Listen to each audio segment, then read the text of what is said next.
आप सभी पत्रकार साथियों को नमस्कार।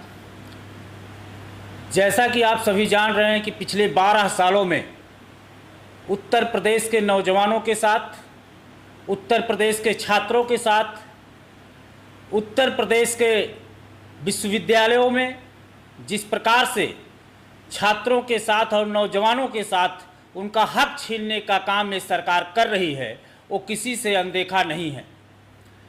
अभी आपने पिछले दिनों देखा कि पिछले 5 सालों से 2021 में एक वैकेंसी आती है 69,000 शिक्षक भर्ती की, जिसमें एक आरक्षण का घोटाला आप लोग देखते हैं। ये भाजपाई जब सो के उठते हैं या कहीं पे भी जाते हैं, कहते हैं भारत माता की जय, और जोर से बोलिए भारत माता की जय। हिंदू खतरे में है, हिंदू को खतरे से बाहर निकालना है। तो इन भाजपाइयों से और मैं बाबा से पूछना चाहता हूं, क्या इस देश में, इस प्रदेश में रहने वाला एससी, एसटी और ओबीसी समाज का छात्र भारत का नहीं है? क्या एससी, एसटी और ओबीसी समाज का नौजवान और छात्र हिंदू नहीं है? अगर ये है तो इनके हकों को मारने का काम क्यों किया जा रहा है? आप लोगों ने देखा जिस प्रकार से जितनी भी वैकेंसियां आती हैं उनमें या तो पिछड़ों का हक मारा जाता है, उनमें या तो दलितों का हक मारा जाता है, उनमें या तो आदिवासियों का हक मारा जाता है। अभी 2021 की मैं बात कर रहा था, 2021 में 69,000 शिक्षक भर्ती आती है, जिनमें ओबीसी समाज के लोगों को 27% आरक्षण देना चाहिए था, जिनमें उनको दिया जाता है मात्र 3% आरक्षण। लगभग 6,000 से ज़्यादा पदों को खाने का काम किया जाता है। उसके बाद फिर आपने देखा बांदा के किसी विश्वविद्यालय में जिनमें से 15 पद आते हैं और उन 15 पदों में 11 पदों पर क्षत्रियों को बैठाया जाता है, 2 पदों पर अदर जनरल कास्ट को बैठाया जाता है और 2 पदों पर ओबीसी के लोगों को बैठाया जाता है।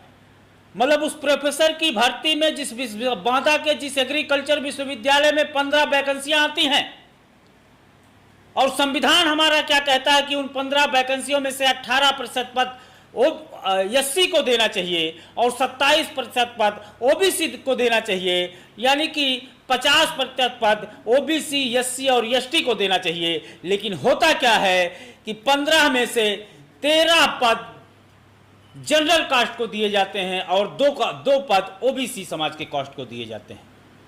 उसके बाद फिर आपने देखा लखीमपुर में कोऑपरेटिव बैंक में भर्ती होती है, 27 पदों पर भर्ती निकाली जाती है लखीमपुर के कोऑपरेटिव बैंक में, जिनमें 15 पदों पर सिर्फ क्षत्रियों को भरा जाता है। 27 में से 15 ठाकुर भरे जाते हैं उस कोऑपरेटिव बैंक में, और 8 पीडीए के लोग भरे जाते हैं। आप सोचिए 27 पद में से 8 पिछड़े समाज, दलित समाज और एससी समाज, एसटी समाज के लोगों को दिया जाता है, और 15 पद यानी कि सीधे लगभग 50-60% पद डायरेक्ट जनरल कास्ट के लोगों को दे दिया जाता है। अभी इन 2, 3, 4, 5 ऐसी दर्जनों वैकेंसियां हैं जिनमें आरक्षण घोटाला हुआ है, और अभी तक इनका कोई निर्णय नहीं निकल कर आया। इन ओबीसी, दलित और एससी, एसटी समाज के छात्रों, नौजवानों के शरीर पर, उनके आरक्षण के नाम पर जिस प्रकार से उनको घाव देने का काम किया गया, उस घाव पे अभी मरहम भी नहीं लगा था कि योगी बाबा का एक नया आरक्षण घोटाला आ गया। साथियों, पिछले दिनों अधीनस्थ सेवा चयन आयोग के द्वारा कृषि विभाग में कृषि प्राविधिक सहायता भर्ती निकाली जाती है। ध्यान से सुनिएगा, कृषि विभाग में वैकेंसी निकाली जाती है। 2759 पदों पर कृषि प्राविधिक सहायक भर्ती निकाली जाती। कितने पे? 2759 पदों पर। और उन 2759 पद में से ओबीसी, दलित और एसटी को कितने पद मिलने चाहिए थे? पद मिलने चाहिए थे 1380। लेकिन इन लोगों ने क्या किया? इन लोगों ने ओबीसी को 573 पद दिया, एससी को 213 पद दिया, एसटी को 6 पद दिया, यानी कि टोटल 588 पद इन्होंने ओबीसी, दलित और एसटी को मिलाकर 792 पद देने का काम किया। 1380 में से 792 पद देने का काम किया, यानी कि 588 पद एससी, एसटी और ओबीसी समाज के नौजवानों और छात्रों की 580 नौकरियां खा ली गईं। और इसमें जो सबसे मजेदार बात मैं आपको बताऊं, इसमें तो आरक्षण 20% दिया गया यहाँ पे ओबीसी समाज के, क्योंकि ओबीसी समाज के लड़कों को क्योंकि 573 इनको पद मिले, एससी समाज के लड़कों को मात्र 8% आरक्षण दिया गया। लेकिन इस वैकेंसी में जो सबसे मजेदार बात रही, इन्होंने पिछड़े समाज के बच्चों का तो आरक्षण खाया, इन्होंने दलित समाज के बच्चों का आरक्षण खाया, इन्होंने ओबीसी समाज के बच्चों का आरक्षण खाया, इन्होंने एसटी आदिवासी समाज के बच्चों का आरक्षण खाया। लेकिन ये सामंतवादी सोच के लोग, ये भारतीय जनता पार्टी के लोग, जिस आरक्षण को कहते हैं कि ओबीसी, एससी और एसटी को भीख में दिया जा रहा है, वही आरक्षण जब 10% ईडब्ल्यूएस कोटा का, जो इस कृषि विभाग के वैकेंसी में 10% इनका आरक्षण था, उसका 275 पद के साथ वो 10% आरक्षण एकदम मेंटेन है। उस आरक्षण में कहीं दाग तक नहीं लग पा रहा है, क्योंकि वो जनरल कास्ट का आरक्षण है 10% ईडब्ल्यूएस कोटे से, तो उसमें कहीं दाग नहीं लगा। दाग अगर लगा तो पिछड़े, दलित और एसटी यानी कि आदिवासी समाज के बच्चों के अधिकार पे, उनके बच्चों के कैरियर पर, उनके भविष्य पर उनकी 588 नौकरियां खाने का काम किया गया। तो मैं सरकार से मांग करता हूं,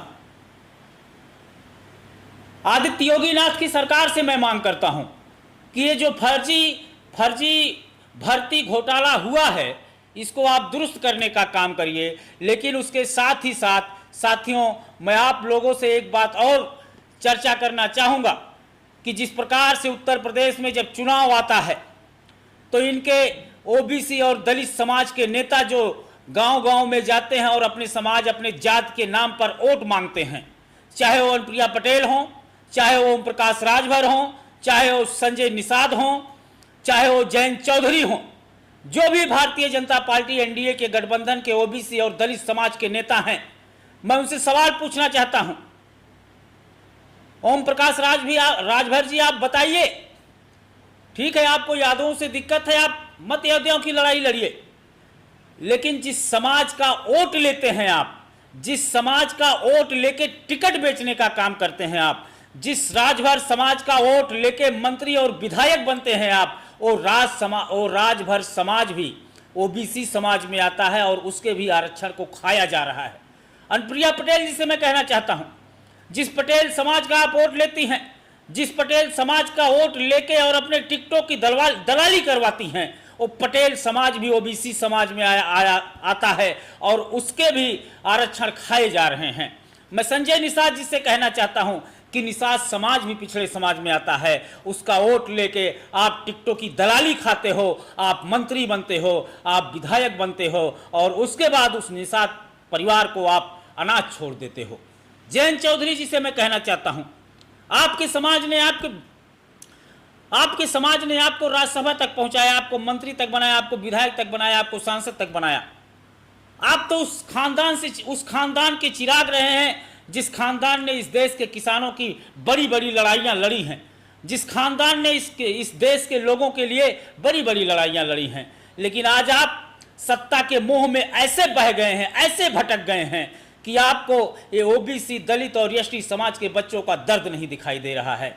तो साथियों, अब जब चुनाव आएगा तो जितनी तेज से भाजपाई बोलेंगे जय भारत माता की जय, उससे तेज हम बोलेंगे भारत माता की जय। लेकिन उसके साथ साथ ये भी कहेंगे कि अब सत्ता में उन्हीं को लाना है जो हमारे हितों की, जो हमारे आरक्षण घोटाले ना हो पाए उसकी जो रक्षा करेगा, उसी को हम सत्ता में लाएंगे। और भारतीय जनता पार्टी को अब की बार चुनाव में आईना दिखाने का काम ओबीसी, एससी और एसटी समाज के नौजवान करेंगे। जय हिंद।